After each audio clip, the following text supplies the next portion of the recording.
قارون کے خزانے کے متعلق آپ نے تاریخ کی حکایت اور محاورے تو سنے ہی ہوگے۔ یہ وہی شخص ہے جس کا ذکر اللہ نے قرآن مجید میں نشانی عبرت کے طور پر کیا ہے۔ قارون کا قصہ اسرائیل اور اسلامی دونوں طرح کی روایتوں میں ملتا ہے۔ یہ بنی اسرائیل کا وہی امیر ترین شخص تھا جس کی خزانے کی کنجیاں 300 اونٹوں اور خچروں پر لادی جاتی تھی، اور ہر کنجی چمڑے کی ہوتی تھی جو ایک خزانے کی چابی تھی۔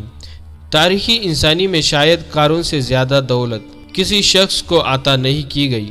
قارون حضرت موسیٰ علیہ السلام کے چچا یسور کا بیٹا تھا۔ وہ نہایت ہی حسین و خوبصورت آدمی تھا۔ یہی وجہ تھی کہ بنی اسرائیل اور قبطی لوگ اسے منور کہا کرتے تھے۔ یہ قارون جوانی میں اپنی قوم کا سب سے بااخلاق اور نیک افرادوں میں شمار کیا جاتا تھا۔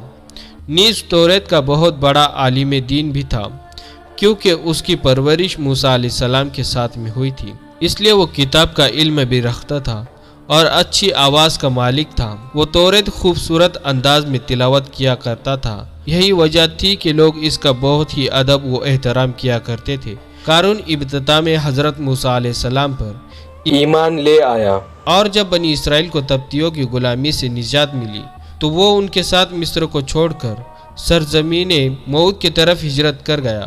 وہاں اس کے حالات ایک دم سے بدل گئے اور اس کے ہاتھ میں بے شمار دولت آ گئی۔ دیکھتے ہی دیکھتے وہ اپنی قوم کا امیر ترین شخص بن گیا، جس کا ذکر اللہ نے قرآن مجید میں کچھ یوں کیا ہے: بے شک قارون موسیٰ کے قوم سے تھا، پھر اس نے قوم پر زیادتی کی، اور ہم نے اس کو اتنے خزانے دیے جن کی کنجیاں اٹھانا ایک طاقتور جماعت پر بھی بھاری تھی۔ ایک جگہ فرمایا جب اس سے اس کی قوم نے کہا اتراؤ نہیں، بے شک اللہ تعالیٰ اترانے والوں کو پسند نہیں کرتا، اور جو مال تجھے اللہ نے دیا ہے اس کے ذریعے آخرت کا گھر طلب کر اور دنیا سے اپنا حصہ نہ بھول، اور احسان کر جیسا اللہ نے تجھ پر احسان کیا، اور زمین میں فساد نہ کر، بے شک اللہ فسادیوں کو پسند نہیں کرتا۔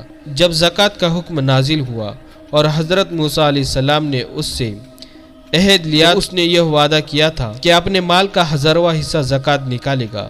جب اس نے اپنے مال کا حساب لگایا ایک بہت بڑی رقم زکوٰۃ کی، لہٰذا اس کے دل میں حرص اور لالچ پیدا ہو گیا اور وہ زکوٰۃ کا منکر ہو گیا۔ اس نے ایک گندی چال چلی۔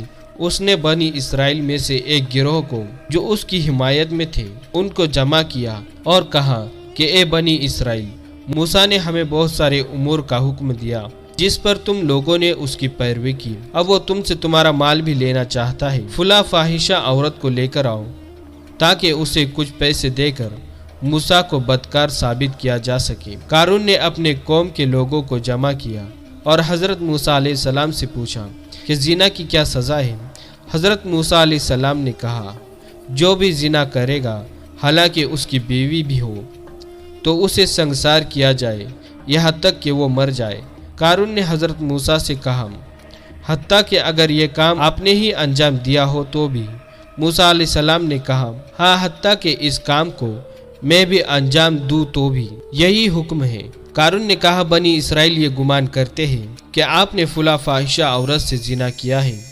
حضرت موسیٰ علیہ السلام نے فرمایا کہ اس عورت کو میرے پاس لے آؤ۔ لہٰذا وہ عورت بلائی گئی تو آپ نے فرمایا اے عورت، اس اللہ کی قسم جس نے بنی اسرائیل کے لیے دریا کو پھاڑ دیا اور عافیت و سلامتی کے لیے دریا کو پار کرا کر فرعون سے نجات دی، سچ کہہ دے کہ واقعہ کیا ہے۔ حضرت موسیٰ علیہ السلام کے جلال سے عورت سہم کر کانپنے لگی اور اس نے مجمع کے سامنے صاف صاف کہہ دیا کہ اے اللہ کے نبی، مجھ کو قارون نے کثیر دولت دے کر آپ پر بہتان لگانے کے لیے آمادہ کیا۔ اس وقت حضرت موسیٰ علیہ السلام آبدیدہ ہو کر سجدہ شکر میں گر پڑے اور بحالت سجدہ میں آپ نے یہ دعا مانگی کہ اے اللہ، قارون پر اپنا قہر غضب نازل فرما دے۔ لہٰذا وہ تمام لوگ جو قارون کے ساتھ تھے وہ اس سے جدا ہو گئے۔